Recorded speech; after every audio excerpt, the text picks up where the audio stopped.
Hello. I want to kind of talk about the debate stands. So, as you'll probably know if you're watching this video, the debate stands are one of the most important fundraisers that we do for a newspaper because they are consistent and they're basically like our main source of income.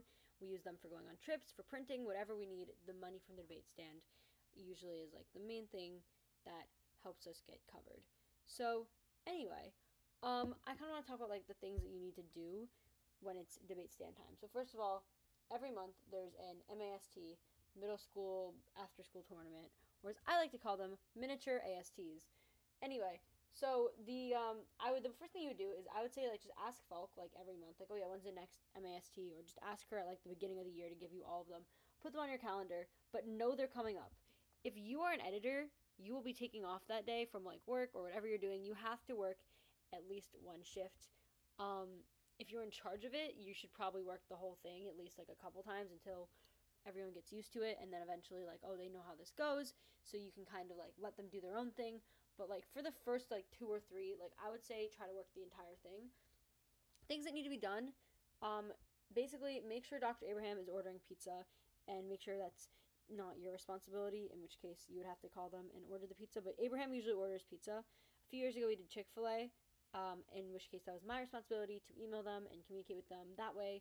But I'm not going to bother giving you that information because I don't think that we really like do that anymore or are going to do that.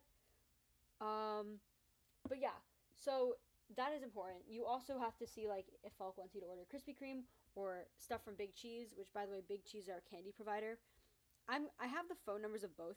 I'm going to put the phone number of the guy, I think his name is Mike, I'm pretty sure. I'm going to put that on the screen. So it's 954-328-0997. Honestly, I don't know if this is his office or his cell, but either way, he will answer that, and you'd say, hi, I'd like to get an invoice for this many cases of candy for this day, and I need it delivered at this time. Like, those are the important things that you have to say. But before you do that, you communicate with Falk, say, hey, how much candy do we need, whatever, and she'll be like, oh, I don't know, we'll see how many donations we have, and you'll be like, okay, and then, like, a week before the tournament, or 2 weeks, or 3 weeks, you'll be like, hey, tournament's in 3 weeks, I need to order this candy, because I need to make sure they have time to deliver it, so let me know, how much do I need to order? And she'll be like, oh, I guess just like 2 or 3 cases, whatever. So you call, you order, bing, bang, boom, done. So once you have this, right, once you have it, he will give you an invoice. So you have to take the invoice and fill out a purchase order form. So you then have to send the purchase order, an image of it, to actually, I don't know if you send it to him. Maybe you don't have to. Honestly, I don't remember right this second because I'm very tired right now. But anyway, you fill out a purchase order, and then like bookkeeper will pay him, I think, when he drops it off. And then like whatever day, which I usually like to say, have it delivered like 2 days before the tournament, just to be safe.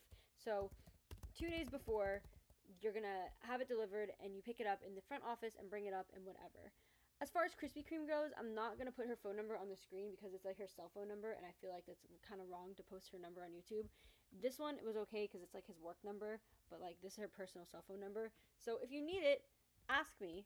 I'll give it to you. Like, there's no one I won't give it to. I just don't want to post it on the internet because these are actually public videos, believe it or not. So yeah, her phone number. I don't know her name. I have been texting her for a while. I actually don't know her name, but anyway, you would text her and you would basically say, hi, can we get an order for 25 dozen donuts, which 25 dozen is the minimum amount you're allowed to order. If you can't do that math, it's 300 donuts. So can we please get an order of 25 dozen donuts for pickup at this time on this day? And she'll be like, sure. And I'll be like, okay, can you please send the invoice? And she'll be like, sure. Like, just text her and she'll do it. So she'll send you the invoice, and you'll fill out a green sheet, which is like a payment request form, or just ask Falk for the green sheet or where the green sheet is, and you'll fill it out. The green sheet has to get filled out and then signed, and sent down to the bookkeeper, and the bookkeeper will then give you a check. So like the day before or the day of, go pick up your check, and then someone will need to actually drive to Krispy Kreme, give them the check, pick up the donuts, drive back, and then you have donuts. Chick-fil-A and pizza, by the way, work this exact same. Well, I don't know about pizza because I don't order pizza. That's like debate does that, but Chick-fil-A works the exact same way. So that's important.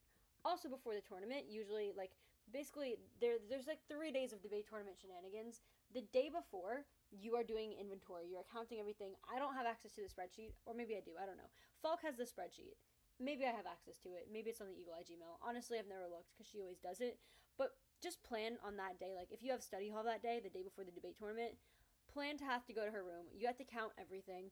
We have this many chips and that many sodas and whatever, because when she's doing the financial report, which I'll talk about in a minute, it is necessary to know what you started with, whatever your starting inventory was. So count everything, order everything, get the donations. Also remember, when we get donations, whoever donates them has to fill out one of the forms in the little binder. We had a blue binder this year. I don't know what color the binder's gonna be next year because I'm not a fortune teller, but we'll have a binder probably that will have. It's basically just like a, I so and so am donating the following items for the Eagle Eye to use at the debate tournament, and it, like, you list the items. Just make sure anytime a donation is dropped off, make sure that's filled out, because the bookkeeper needs to know, like, who donated what, how much of it was donated, when was it donated, all those sorts of things. So yeah, that has to get done. And then afterwards you do inventory, and then there's the debate tournament day where everything gets picked up and put at the stand, and then you run the debate tournament like you do. I don't know how to explain how to do that without literally walking someone down there and showing them. But I would assume the editor in charge of this next year has been to at least one debate tournament. So yeah, get that done. And the next day is counting all the money. So Falk should do the financial report the next day. Usually she does. If not, then she does it a little bit later. But basically everything has to get counted. We have to count how much we have left, and basically calculate how much money we should have made, and then see what we actually did make, and then figure out what went wrong and how to fix it and whatever, and get all of that taken care of. And yeah, and then she does the financial report. I don't do the financial report. She usually does it. But yeah, I think that's about it. So that's just like the basics of running the debate tournament. So I just wanted to talk about that a little bit because I don't know who's doing it next year, but hopefully someone very capable.